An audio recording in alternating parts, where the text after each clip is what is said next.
Yes, you mentioned the word change, and when I bought your book, that was the question I have. We've been hearing change from Obama.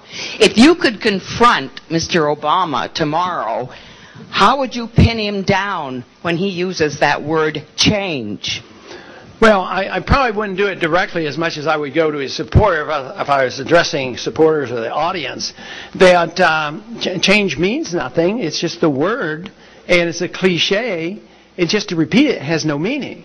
You have to say, what are you going to change? And I would argue, you offer no change. You have the same foreign policy. You want more troops in Afghanistan. You're not talking about only going to war with a declaration.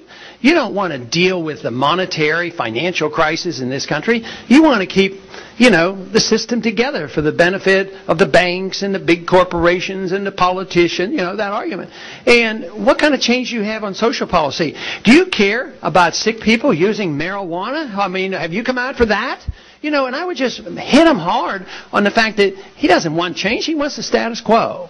And just saying it means nothing, but he has a lot of supporters. And the one time I was asked to comment about him, I actually tried to be, fairly soft on him, but concluded that we have a lot of differences. But I tried to acknowledge that his supporters and my supporters have a lot of overlap, and they do. So in declaring what I just said, I think it has to be done in somewhat of a diplomatic manner, and then to appeal to reason and say, look, if you want change, what you need is somebody that's going to make sure you're never going to have a draft and that we're going to bring our troops on, we're going to balance the budget, we're going to have sound money.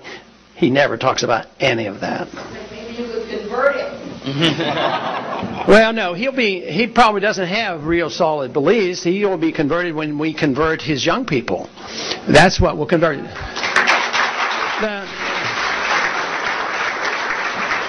The politicians in Washington don't have much philosophy, probably never will, but that's all right.